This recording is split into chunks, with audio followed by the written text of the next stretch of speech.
Hello दोस्तों, स्वागत है आप सभी का एक बार फिर से the elite English speaking institute में।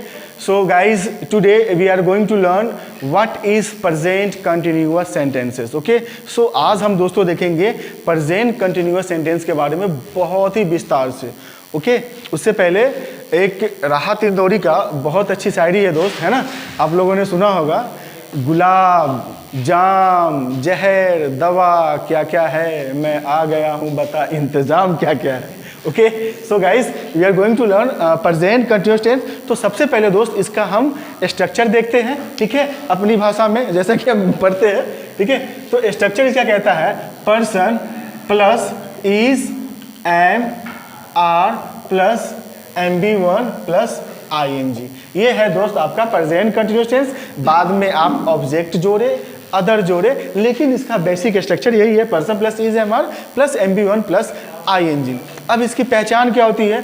तो प्रेजेंट कंटिन्यूअस टेंस के तहत इसकी पहचान होती है जब भी किसी वाक्य के हिंदी अंत में, जब भी किसी वाक्य के हिंदी अंत में रहा है, रही है, रहे है, लगा रहे, तो आप समझ जाइएगा कि ये प्रेजेंट कंटिन्यूअस टेंस है। लेकिन अगर रहा है, रही है के साथ में अगर टाइम हो तो फिर वो प्रेजेंट परफेक्ट कंटिन्यूअस हो जाएगा। आपको ध्यान रखना है इस चीज़ का।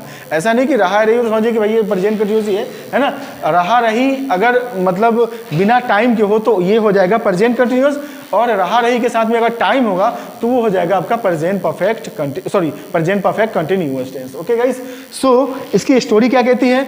तो इसकी स्टोरी कहती है कि इज, एम और आर के बाद, है ना, after the use of is, am, are, if you use any types of main verb, then we always use MB1 plus ING। Such sentences are identified as present continuous tense. Okay guys, कहने का मतलब है कि is, M और are के बाद अगर हम ज्यादातर किसी मुख्य क्रिया का प्रयोग करते हैं तो MB1 प्लस ING का प्रयोग करते हैं। ऐसे वाक्यों की पहचान हम करते हैं प्रेजेंट कंटिन्यूअस टेंस के रूप में। इस का प्रयोग पर्सन ही, सी, इट और नाउन सिंगुलर के साथ करते हैं। एम का प्रयोग हम पर्सन आई के साथ करते हैं, और आर का प्रयोग पर्सन वी, यू, दे और नाउन प्लूरल के साथ करते हैं। प्रेजेंट कंटिन्यूअस सेंटेंस के तहत दोस्त जब कभी हमें किसी वाक्य में विशेषता सब्जेक्ट पे या ऑब्जेक्ट पे जोर या दबाव देते हुए कहना है तो हम ओनली सबसे स्ट्रेस या तो सब्जेक्ट के बाद या फिर ऑब्जेक्ट के बाद लगाएंगे। और अगर किसी प्रेजेंट कंटिन्यूअस टेंस में ऑब्जेक्ट मौजूद न हो तो हम आवश्यकता अनुसार MB1 प्लस ING के बाद भी ओनली सबसे स्ट्रेस लगा के हम वाक्य को बोल सकते हैं। लेकिन जब जरूरत हो तब, और जब ऑब्जेक्ट न हो तो ही हम MB1 प्लस ING के बाद लगाएंगे। अगर वाक्य में ऑब्जेक्ट मौजूद हो तो हम ओनली सबसे स्ट्रेस ऑब्जेक्ट के बाद ही लगाएंगे। ध्यान रखना इस बात को, है ना। और जो हम स्ट्रेस लगाते हैं वो हम लगाते हैं पॉजिटिव और इंट्रोगेटिव वाक्य में। ध्यान रहे कि नेगेटिव और इंट्रोनेगेटिव वाक्य में हम कभी भी किसी भी प्रकार का स्ट्रेस का प्रयोग नहीं करते। प्रेजेंट कंटिन्यूअस टेंस के तहत हम जो नेगेटिव वाक्य बनाते हैं वो इज नॉट, एम नॉट और आर नॉट से बनाते हैं। किसे बनाते हैं? इज नॉट, एम नॉट और are not plus MB1 plus ING से एज पर द पर्सन, जैसा पर्सन उसके अनुसार हम is not, am not, are not का प्रयोग करेंगे। ओके, ठीक उसी प्रकार से इंट्रोगेटिव और इंट्रोनेगेटिव वाक्य की शुरुआत हम किससे करते हैं? इज, एम, आर से, पर्सन के प्रयोग के अनुसार। ओके गाइज, सो अब हम एग्जाम्पल देखने जा रहे हैं। एग्जाम्पल आप देखिए गौर से, समझिए कैसे कैसे स्ट्रेस का प्रयोग होगा, है ना। जैसे अगर मैं कहूँ कि he is टीजिंग her, he is टीजिंग हर, तो ही क्या हो गया? पर्सन। इज क्या हो गया? यहाँ पे हेल्पिंग वर्ब, और टीजिंग क्या हो गया आपका? MB1 प्लस ING, और हर क्या हो गया? ऑब्जेक्ट। MB1 प्लस ING यानी कि MB4, है ना। ही इज टीजिंग हर, वह उसे छेड़ रहा है।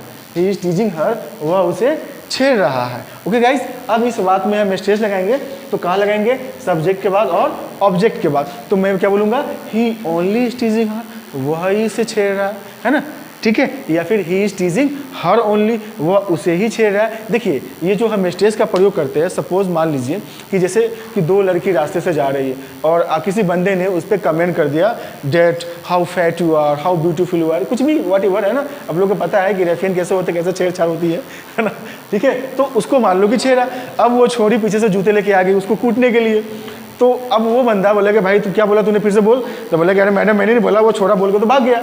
तो वो लड़की क्या बोलेगी, मैंने देखा, तुमने ही मुझे बोला है ना, या फिर किसी अदर बंदे ने बोला कि वह ही छेड़ रहा है ना, ठीक है, समझ रहे बात को, तो वही छेड़ रहा है, तो वैसी परिस्थिति में वेस्टेज का प्रयोग करेंगे, ठीक है। तो ही ओनली इज टीजिंग हर, ठीक है, सब्जेक्ट के बाद, अब ऑब्जेक्ट के बाद, ही इज टीजिंग हर ओनली, वह उसे ही छेड़ रहा है, ही इज नॉट टीजिंग हर, वह उसे नहीं छेड़ रहा है, इज ही टीजिंग हर, क्या उसे छेड़ रहा है, इज ही ओनली टीजिंग हर, क्या वही उसे छेड़ रहा है, इज ही टीजिंग हर ओनली, क्या वह उसे छेड़ ही रहा है, इजंट ही टीजिंग हर, क्या उसे नहीं छेड़ रहा है, ठीक है दोस्तों। नेक्स्ट एग्जाम्पल में देखते हैं, जैसे आई, जैसे अगर मैं नेक्स्ट एग्जाम्पल कहूँ तो I am abusing her, I am abusing her, तो I क्या हो गया पर्सन, am क्या हो गया हेल्पिंग वर्ब, abusing क्या हो गया MB1 प्लस ing और her क्या हो गया object. I am abusing her, मैं उसे गाली दे रहा हूँ, I am abusing her, मैं उसे गाली दे रहा हूँ, I only am abusing her, मैं ही उसे गाली दे रहा हूँ, I am abusing her only, मैं गाली उसे ही दे रहा हूँ क्योंकि उसने मुझे गाली दी है। ऐसे सिचुएशन में हम करते हैं ना कि मैं उसी को गाली दे रहा हूँ क्योंकि उसने मुझे गाली दी है, ठीक है। तो स्टेज कैसे प्रयोग करेंगे, negative, I am not abusing her, मैं उसे गाली नहीं दे रहा हूँ, या I am not abusing her, मैं उसे गाली नहीं दे रहा हूँ।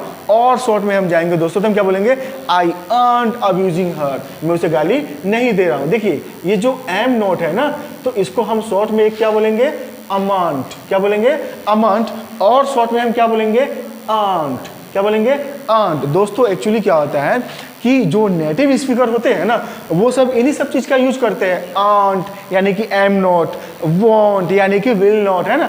तो ये सब चीज़ें हमको पल्ले नहीं पड़ पाता कि भाई क्या बोल रहा है, तो हम ये सब चीज़ों को सीखेंगे।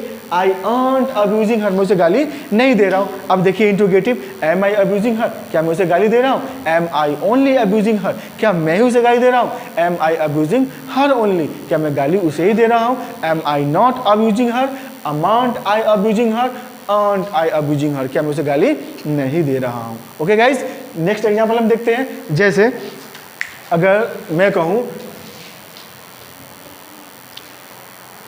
कि she is laughing, she is laughing, तो सी क्या हो गया पर्सन, इज क्या हो गया आपका MB1 और लाफिंग क्या हो गया आपका, सॉरी इज क्या हो गया हेल्पिंग वर्ब और लाफिंग क्या हो गया आपका MB1 plus ing। She is laughing, वह हंस रही है। अब देखिए इस वाक्य में ऑब्जेक्ट नहीं है, तो हम क्या कर सकते हैं, MB1 प्लस ing के बाद भी आवश्यकता अनुसार स्टेस लगा सकते हैं। तो सी ओनली इज लाफिंग, वह ही हंस रही है, सी इज लाफिंग ओनली, वह हंस ही रही है, सी इज नॉट लाफिंग, वह नहीं हंस रही है, इज सी लाफिंग, क्या वह हंस रही है, इज सी ओनली लाफिंग, क्या वही हंस रही है, इज सी लाफिंग ओनली, क्या वह हंसी रही है, इज सी नॉट लाफिंग, क्या वह नहीं हंस रही है, या इजंट सी लाफिंग, क्या वह नहीं हंस रही। आगे आप इसको WHO में बनाएं, है ना, ठीक है। जैसे वाई इज सी लाफिंग, वह क्यों हंस रही है ना, ठीक है। तो इस तरह से हम करेंगे। तो दोस्तों ये था हमारा प्रेजेंट कंटिन्यूअस सेंटेंस।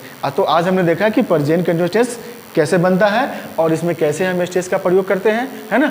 और भी आपको मतलब अगर आपको कोई कन्फ्यूजन होता है तो आप कमेंट में ज़रूर पूछें कि सर कैसे क्या है नहीं है, आपको रिप्लाई दिया जाएगा। So thank you very much guys, है ना। आप इस चीज़ को बार बार सुनेंगे तो आपको समझ में आएगा। Okay, thank you.